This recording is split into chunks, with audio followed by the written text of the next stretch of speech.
The last page has been turned in my most recent read, which I definitely won't be talking about, as it was unfortunately a disappointing 2-star book for me.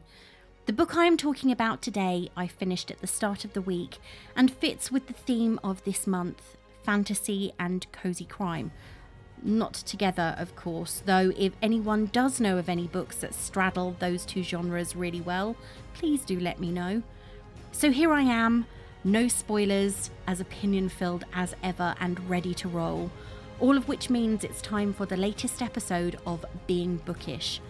Join me today as I follow an ex-TV cook around the countryside and take in the sights while she solves a murder or two and does her best to make the most of a bad situation in the first Prudence Bulstrode story, The Last Supper by Rosemary Shrager. I'm your host, Ray, self-confessed bookworm, introvert, hermit, long-term depression sufferer and ex-coffee addict. Join me on my journey through my ever-growing to-be-read pile and enjoy the latest of my 100% spoiler-free book reviews.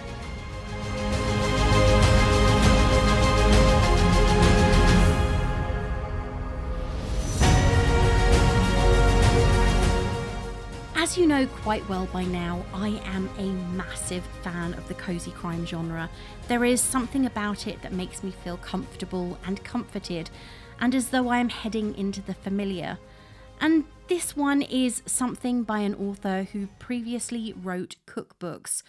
So let's have a look and see what TV cook Rosemary Shrager has to offer. When an old television rival, Deirdre Shaw, is found dead at the Cotswolds Manor house where she was catering for a prestigious shooting weekend, retired chef Prudence Bulstrode is asked to step into the breach.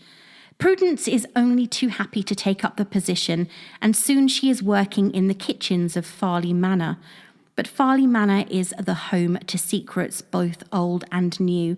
The site of a famous unsolved murder from the 19th century, Farleigh Manor has never quite shaken off its sensationalist past. It's about to get a sensational present too, because the more she scratches beneath the surface of the manor and its guests, the more Prudence becomes certain that Deirdre Shaw's murder was no accident. She's staring in the face of a very modern murder. Though she doesn't often trade on her fame, retired TV cook Prudence Bulstrode is sometimes called upon to be the big-name judge at local events.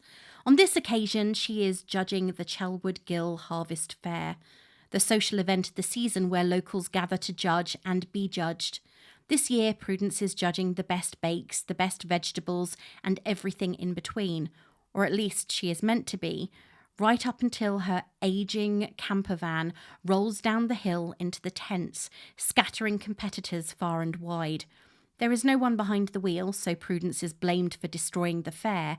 However, our observant cook did spy her 17-year-old granddaughter Suki leaping clear of the vehicle before it hit anyone or anything. After the disaster at the fair, Prudence and Suki have words, kind of understandably, really. It seems that Suki has been taking it easy and lying low at her grandmother's for a while. She's in a somewhat undesirable group of friends, including her boyfriend, the wonderfully named Numbers, because he's a maths whiz who dropped out of Oxford before graduating. She's taken to drinking a bit too much and was recovering from a hangover in the camper van when the brakes released and it caused all the damage at the fair.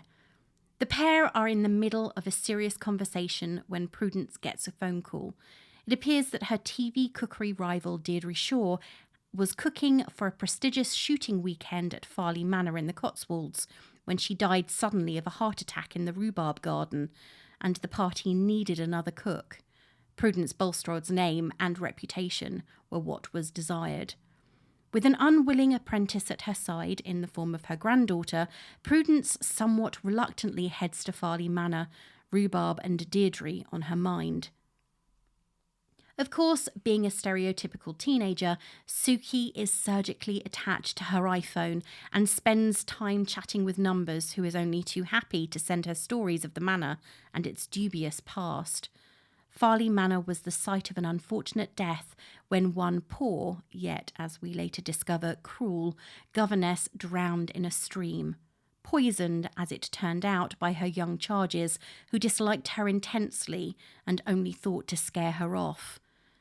When Prudence arrives, she and Suki are introduced to the manor's staff, Mrs. Mathers, the housekeeper, Mr. Lowell, the groundskeeper, and Flick Garrick, the maid. They are all rather innocuous characters who don't appear to have a lot to them. In fact, you find out very little about them until the end when the case starts to come together. Flick, in particular, is so irrelevant to the plot that she barely has any lines or role to play at all. The exalted members of the household include Rupert Prendergast, his wife Georgette, and their son Richard. Rupert is a very entitled, cliched, wealthy man who doesn't care for the feelings of others and stomps all over them, as is evidenced by his relationship with his son, who is resentful of the fact that his father is so uncaring and oblivious. Accompanying the Prendergasts are Maxwell and Alice Pendlebury, a somewhat unmatched couple. He is much older than his young wife, who flirts outrageously and has a questionable past where Rupert is concerned. The final duo are a pair that seem to be there to round out the numbers, Terence Knight and Gray Williams. They have a barely there role to play in proceedings. For the moment you meet the unbearable Rupert and equally as unlikable Pendleburys, you know beyond a shadow of a doubt that they are in it so deep there is no way to shovel them out of whatever is going on at the manor. From the moment they meet, it appears that Prudence has Rupert's number. She can tell the sort of person he is, and she doesn't like him much, but he is her employer, and he is only too happy to let her know that she is only there because their first choice is now dead. He doesn't seem to have any empathy when it comes to the awful situation. It happened. Let's move on. As the weekend continues, more cracks begin to appear, not only in their potential suspects, but also in the relationships between them, which already seemed rather fraught, to me anyway, as a reader. Rupert is unhappy that Prudence points out that it is actually a murder they are looking at where Deirdre is concerned. He believes that she should just put up and shut up, and by mentioning someone could be in danger, she is ruining their magnificent weekend. Though personally, I think that finding another person dead could have a bigger effect on it, really, I think. Things are getting shifty. A dog is killed and a photo in the newspaper reveals something that has been hidden for almost 25 years. But how this connects to a second murder yet to take place and the death of poor unsuspecting Deirdre has yet to be discovered. As with all cosy crime novels, to go too deep into the story would reveal far too much. So if you want to know how Prudence discovers who the killer is, why they killed, and what the heck rhubarb has got to do with anything at all, because believe me, it gets quite a few mentions, give The Last Supper by Rosemary Shrager a read.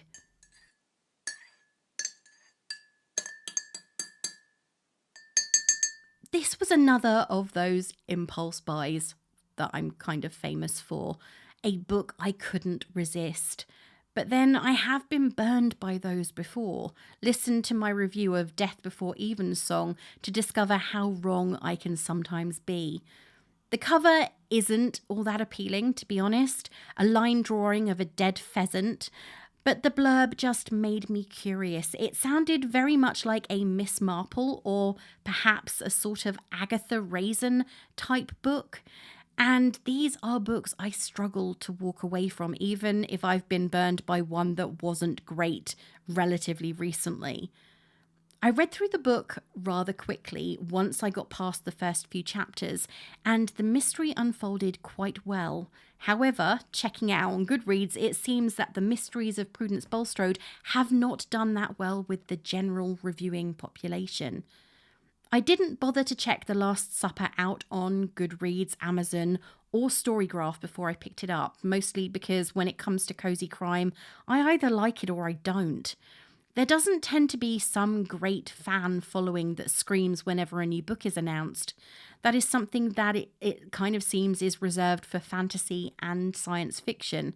But there are loyal fans who will follow an author through thick and thin.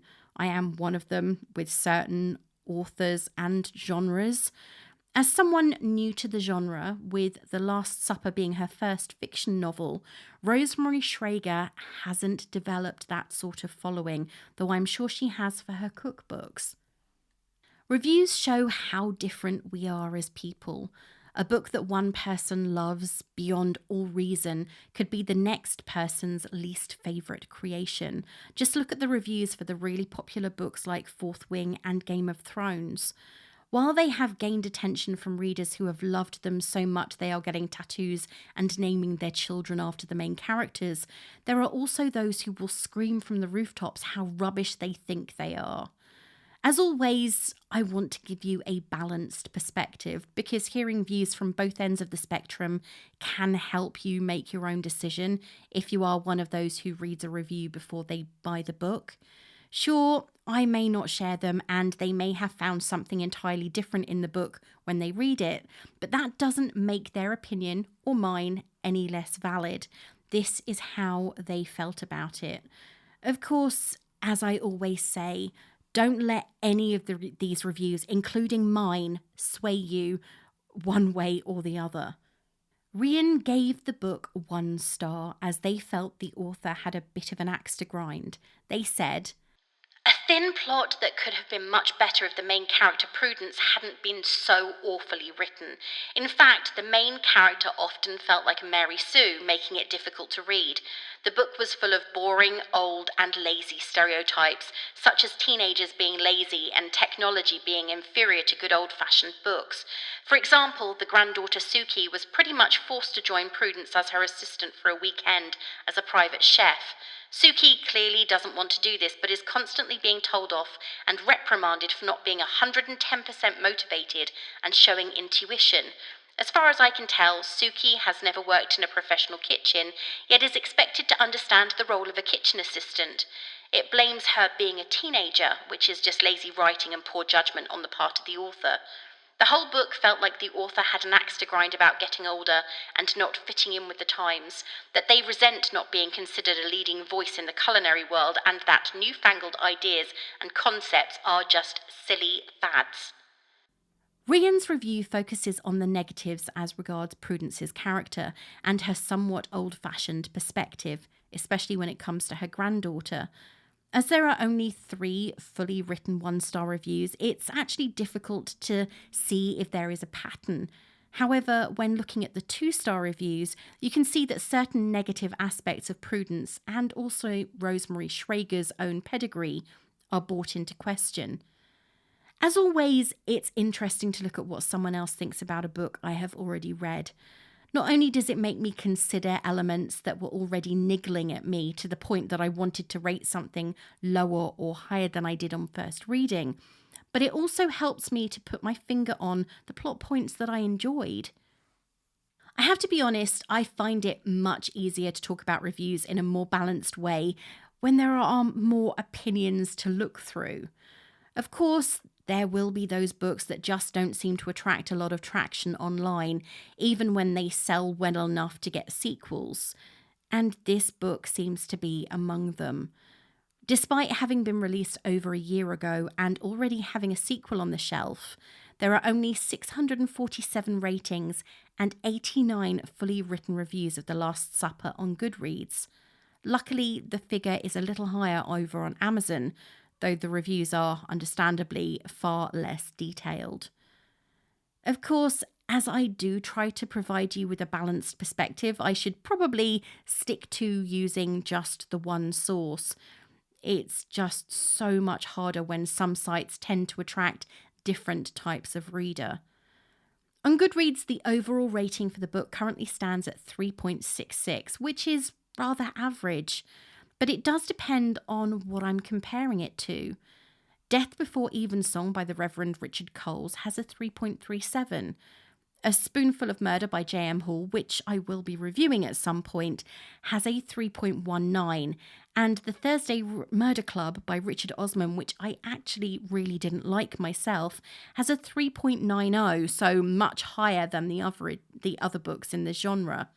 Some books in the cozy crime genre themselves seem to attract a larger number of reviews, whether that's through amazing marketing or a 5-way bidding war that ends with Steven Spielberg optioning the book. Just 56% of the reviews for The Last Supper are 4 and 5 star, with 34% of readers feeling the book was simply average and 8% opting to give it a rating of 1 or 2 stars. Going through the reviews, however, I didn't see anyone who stated that they had started and were unable to finish. But as I have said previously, I think that this is very much reserved for books that are of considerable length. And as a reader, you sometimes need a notebook to keep track of the crazy goings-on. That's not often the case when it comes to a cozy crime because they tend to be shorter. Though I will admit sometimes personally I keep a notepad by my side so I can theorise who the killer might be. That is, after all, a lot of the fun with this particular genre. Louise gave the book 5 stars. She enjoys a good cozy mystery and feels that food is an added bonus. She said, "Murder and food, a classic cozy mystery combination. I love a really good cozy murder mystery book, and this is a really good one. It's a little treat. Prudence is the Prue Leith, I suppose, to Deirdre's Mary Berry. Deirdre got the good telly shows and Prudence got the ones that she did not want. But Prudence doesn't seem to mind as she made a good life for herself, while Deirdre is not very well liked. When word reaches Prudence that Deirdre has died in the middle of a private chef job and she is wanted to finish it, Prudence jumps at the chance as she smells something fishy in the manner of Deirdre's death, bringing her granddaughter Suki along for the ride to investigate. This is the first in a new series of Prudence Bulstrode mysteries, and I thoroughly enjoyed it, and I cannot wait to read more adventures from this author. It's a really enjoyable book, simply written, and the ending and unveiling were both a shock and confidently handed. All ends wrapped up, and now I need the next one. I liked Prudence. She is a no-nonsense kind of older lady who is recently widowed and at a loose end. She hates new technology but has a good heart and loves her granddaughter Suki and wants the best for her. I loved Suki and Prudence's relationship. They are two totally opposite sides of the same coin. I can't wait to read the next book in the series, which the author has given a small peek of at the end of the book. I will be adding this author to my cozy mystery list to look out for." Sometimes there is nothing more entertaining than reading through a mass of reviews to see who did and didn't share your views. It can be that reviewers managed to explain something that confused me. I do have a bit of a habit of skim reading sometimes when I'm reading in a crowded room or I'm reading as a distraction, and this can lead to occasionally missing something that seems insignificant but truly isn't when the end of the book arrives. Everyone is different, and what I want from a book when I pick it up may not be what someone else wants. Sometimes I want nothing more than to sink into the familiar and gain comfort, while at other times I'm looking for excitement and adventure and an escape from everything.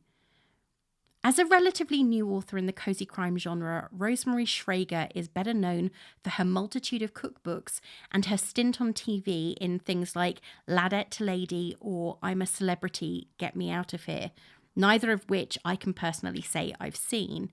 This means that many won't know her from anything and therefore are judging her not for being a celebrity, but for being a new writer in a genre where she has no transferable credentials.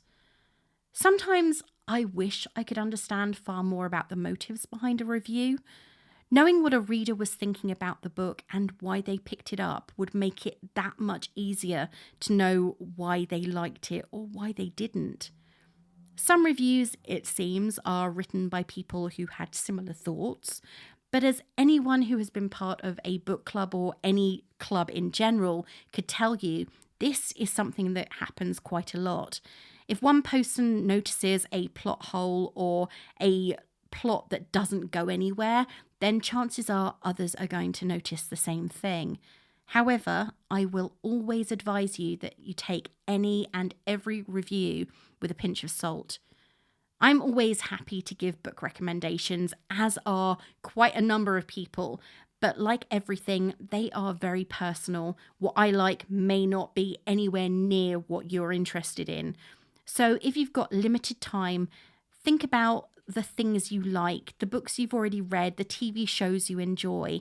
And that's the first step to finding another book or genre you're going to like. There is no guarantee that any book you're recommended is going to be a top 10 read. Might be a top 20 though. So sometimes you just have to take a chance.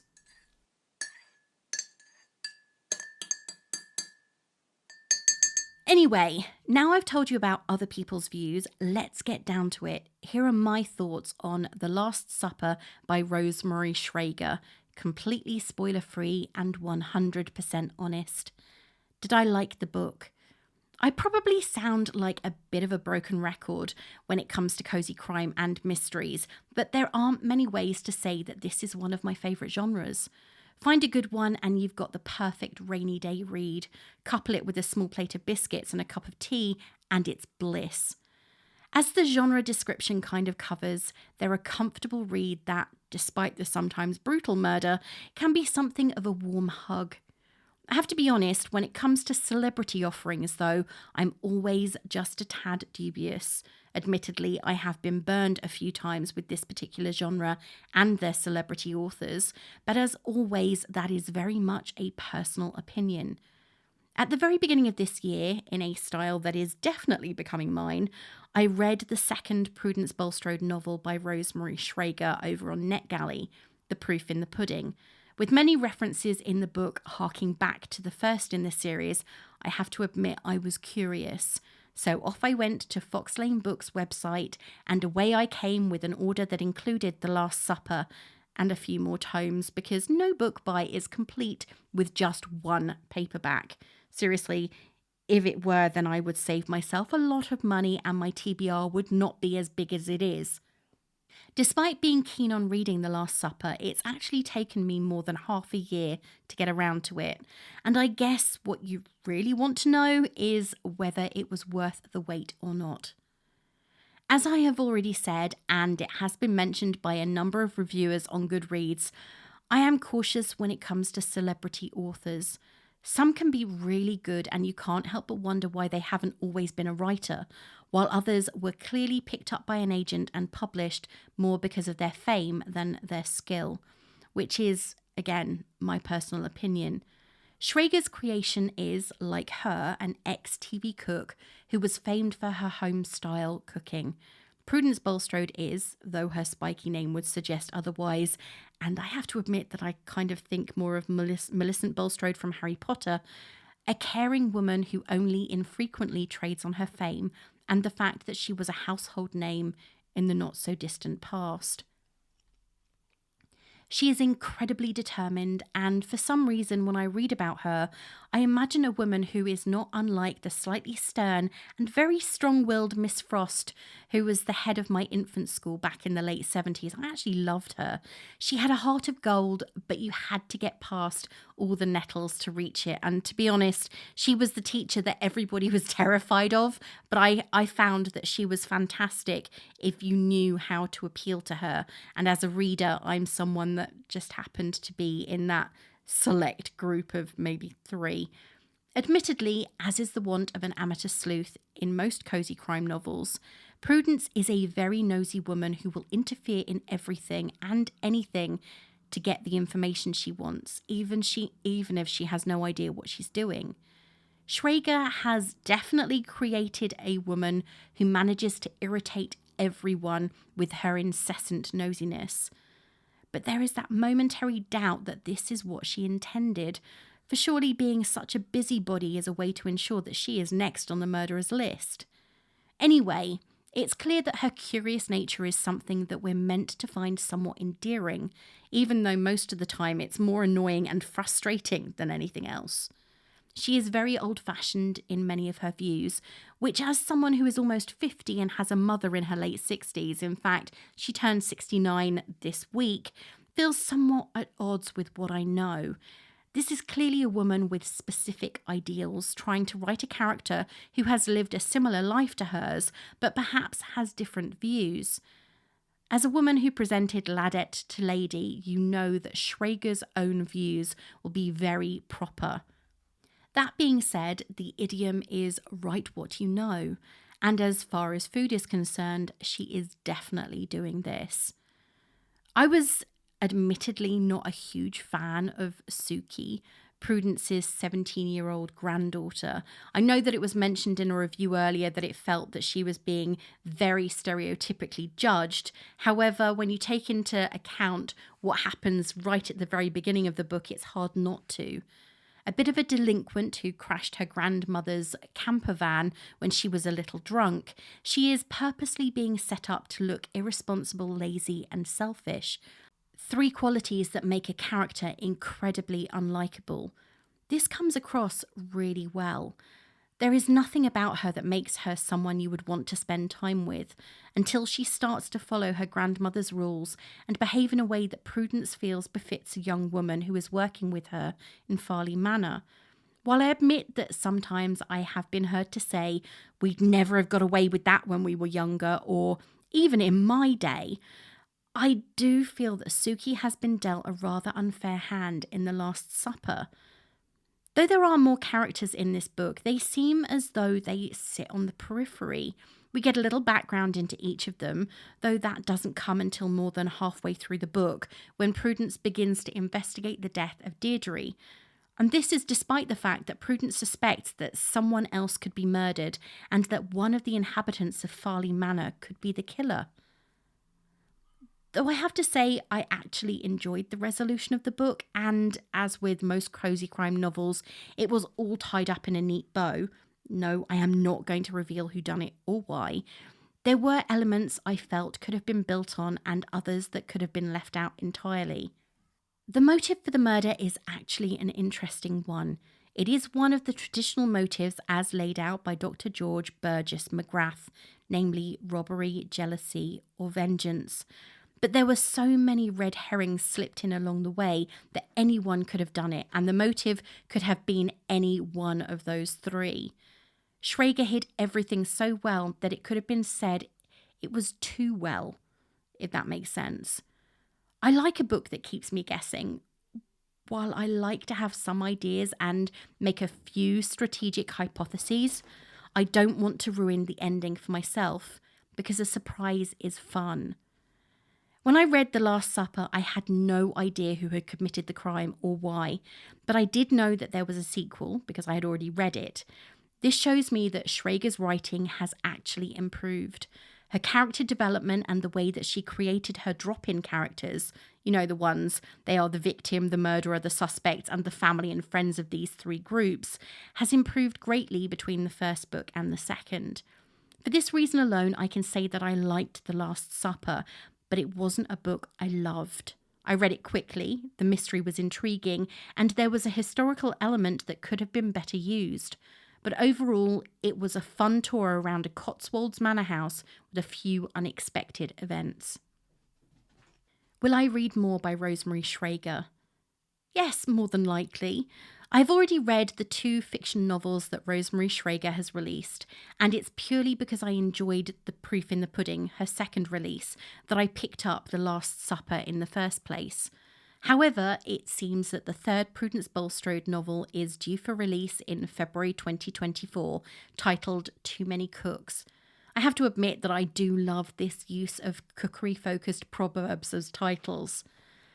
Prudence has improved with age, and with each successive book, Shrager seems to be finding her feet and ensuring that her creations are providing us with more entertainment.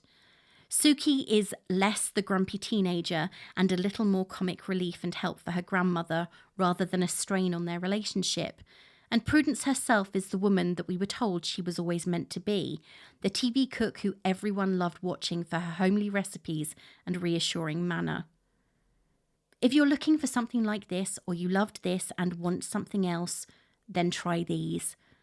I am always searching for more cozy crime novels and have recently picked up 4 more that I will be working my way through in the coming weeks. There is nothing more comforting on a miserable winter day, and we're going to be heading for those soon, than slipping under a fleece blanket, snuggling up with my cat and reading a good book. Though to be fair to Darcy, she prefers to eat the corners of a paperback cover and prevent me from seeing words on the page with her backside in my face. Such a pleasant view. If you have a favourite cozy crime author, or perhaps have recently read one you think I'd enjoy, please, seriously, send it my way. And of course, if you want any recommendations, give my Cozy Crime playlist a listen. I've posted the link in the episode notes for you to check out.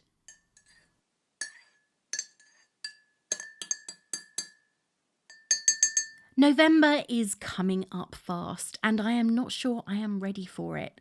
I'm not sure how it happened, and the weather doesn't quite feel as though it realises we are almost at the end of the year. The last week, I have been a little slower with the reading, and as I said earlier, I read a book that truly disappointed me. It was a beautiful book with bright sprayed edges and a stunningly designed naked hardcover, but the story itself just disappointed me. I'm not sure if I was expecting more because I have a tendency to judge a book by its cover more than I would like to admit. However, when I read it, I found myself unable to feel anything for the characters. It started with such promise but fell at the last hurdle. I'm hoping that the next book I have pulled from the shelf will be less of a letdown. Though I did have a bit of a blip last week with my book buying ban and purchased a few books that I have every intention of reading in the near future, I have been pretty good this week. I did fall to the temptation of the sprayed edge Waterstones Fourth Wing coming out in January, only to then see that they are releasing another version with a new cover, no sprayed edges, and 2 new chapters from Xaden's perspective. I did not fall into that trap. And I am picking up a special edition of Yumi and the Nightmare Painter by Brandon Sanderson this week. However, that is it. The next books on my list are 2 pre-orders that I placed relatively early this year, Iron Flame and Bookshops and Bone Dust, which are both released at the beginning of November, and that is it. My TBR needs to go down by another 31 books before I dare to buy anything further. While I've been avoiding the bookshops, though not as well as I would have liked, obviously, I have been putting together a list of books that I'd like to buy because there are still 11 full-width shelves to fill in my library. So much empty space to fill, seriously. It's starting to look like I haven't got enough books, and I am still planning on an unhaul. So if you have any book recommendations, perhaps a new author or another genre you think I should add to my list, a very, very big growing list, email me at beingbookishpod@gmail.com or DM me on Instagram, where I also post pictures of my current and planned reads. So check it out and give me a follow. Don't forget, if you want to hear about new releases and other books I've read, and to keep up with my reviews, you can sign up for my newsletter on my website, beingbookish.co.uk. The first one of the autumn went out at the beginning of October, and I am currently working on the next one. Check out the link in the episode notes to find out more. Well, that's it for this week. Thank you for listening. If you like what you hear, why not share it with your friends and family, and please post a star rating on Apple Podcasts, Spotify, or any of the other podcatchers where you listen if you haven't done so already. You can follow me on Instagram and Threads as Being Bookish Pod, on TikTok as Being Bookish Reviews, and on X as Being_Bookish, though I'm not actually using that one as often anymore. The algorithms are awful. Or you can check out my website for the podcast back catalogue, which is rather large, and written spoiler-free book reviews at beingbookish.co.uk. Well, I've got a lot to get ready for next week, and another very, very thick book to read. So until next time, this is me saying farewell.